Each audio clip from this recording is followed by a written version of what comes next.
8 నుంచి 10 గంటల ఈ వంటకాన పడుతుంది. అంటే ఇంత ఎక్కువసేపు పట్టే వంటకం నాకు తెలిసి ఇదేమో ఈ వంటకం హలీమే కావచ్చు.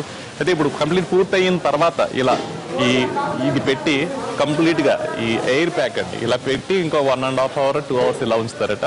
దీని తర్వాత మళ్ళీ దీన్ని ప్రత్యేకంగా ట్రాన్స్పోర్ట్ చేయడానికి ప్రత్యేకంగా దీనికి చిన్న బాక్సులు ఉన్నాయి. వాటిల్లో పెట్టి షాప్స్కి తీసుకెళ్తూ ఉంటారు. అయినా మొత్తం మనం చూసుకుంటే ఈ కట్టెలపై మనం జనరల్గా కూడా అనుకుంటూ ఉంటాం, స్టవ్ మీద కట్టెల మీద చేసిన వంట దాని రుచే వేరు అనుకుంటూ ఉంటాం.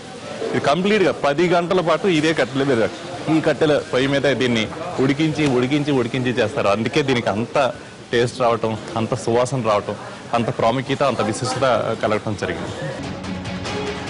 కనీస ప్రమాణాలు పాటించకుండా హలీం తయారు చేస్తే అందులో ప్రోటీన్స్ కూడా లభించవని చెబుతున్నారు. తాజా మాంసం, మంచి గోధుమలతో హలీం తయారు చేస్తారు కాబట్టి మంచి ఆహారమని భావిస్తుంటారు. అలాగని అందులో తగిన శుభ్రత పాటించుకుంటే అనారోగ్య సమస్యలు వస్తాయని అంటున్నారు డాక్టర్లు. క్వాలిటీ మీట్ ఉండటం అనేది చాలా అవసరం. ఎందుకంటే మీట్లో చాలా ఈజీగా ఎక్కువ కొంతకాలం నిల్వ ఉంచినట్లయితే ఇందులో బ్యాక్టీరియా చేరే అవకాశం ఉంది. కాబట్టి దీనివల్ల అతిసార వ్యాధులు కానీ, వాంతులు, విరోచనాలు ఇలాంటివి కానీ వచ్చే అవకాశం ఉంటుంది. కాబట్టి జాగ్రత్త పడాల్సిన అవసరం ఉంటుంది. రోడ్డు మీద దొరికే హలీం మరింత తక్కువ ధరకు వచ్చే అవకాశం ఉంది. మేం తక్కువ ధరకే ఇస్తున్నాం కదా అని హలీం మేకర్స్ ఇష్టానుసారం హలీం చేయడం సరికాదు. ఇలాంటి హలీం తింటే ఫుడ్ ఇన్ఫెక్షన్ రాక తప్పదు. నగరంలో నాసిరకం హలీం తినడం వల్ల ఆరోగ్యం దెబ్బతిన్న ఘటనలు కోకొల్లలు.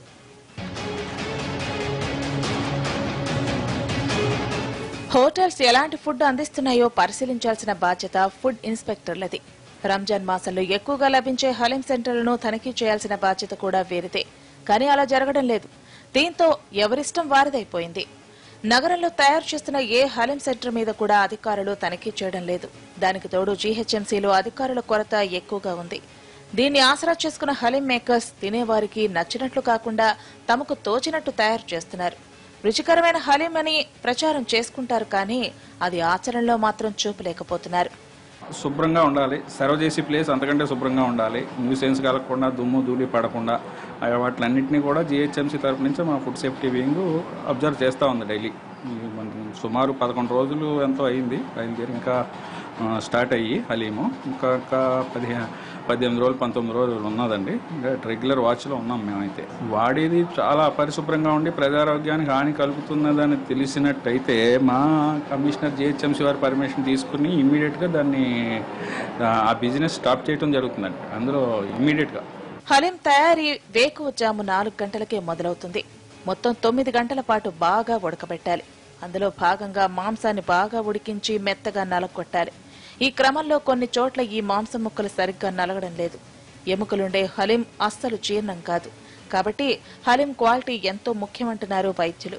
మీట్లో చాలా ఈజీగా ఎక్కువ కొంతకాలం నిల్వ ఉంచినట్లయితే ఇందులో బ్యాక్టీరియా చేరే అవకాశం ఉంది. కాబట్టి దీనివల్ల అతిసార వ్యాధులు కానీ, వాంతులు, విరోచనాలు ఇలాంటివి కానీ వచ్చే అవకాశం ఉంటుంది. కాబట్టి జాగ్రత్త పడాల్సిన అవసరం ఉంటుంది.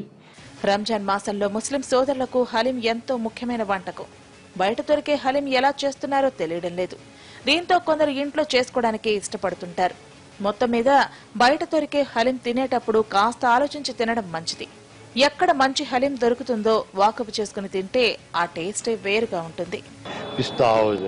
ऐसे होटलों में जो हलीम मिलती है वो अच्छी होती है, और जो छोटी छोटी दुकानों पर मिलती है उसमें जो ना तेल सही नहीं रहता है, घी सही नहीं रहता, मसाले सही नहीं रहते. इसलिए आज से हम लोग ज़्यादातर अपने घरों में बनाकर हलीम अपने घरों में पेट भरकर खाते हैं. హలీం నాణ్యమైన పదార్థాలతో తయారు చేస్తారు కాబట్టి దీనిలో ఉండే పోషకాలు శరీరానికి ఎంతో మేలు చేస్తాయి. లో క్వాలిటీ ఐటమ్స్ తో తయారు చేసే హలీం తింటే విరోచనాలు, వాంతులు, జ్వరం లాంటి వ్యాధులు వస్తాయి. ఆరోగ్యం కూడా దెబ్బతినే అవకాశం ఉందని చెబుతున్నారు డాక్టర్లు. ఇందులో స్పైసెస్ ఎక్కువగా వాడటం వల్ల గ్యాస్ట్రైటిస్ కానీ, కడుపు ఉబ్బరం, గ్యాస్ రావటం, మోషన్స్ రావటం ఇలాంటివి వచ్చే అవకాశం కూడా ఉంటుంది. కాబట్టి అందరూ, ముఖ్యంగా వృద్ధులు కానీ, హార్ట్ డిసీజెస్ ఉన్నవారు కానీ, కాబట్టి షుగర్ ఉన్నవారు, హార్ట్ డిసీజెస్ ఉన్నవారు వీళ్ళందరూ కూడా జాగ్రత్తగా పడవలసిన అవసరం ఉంది.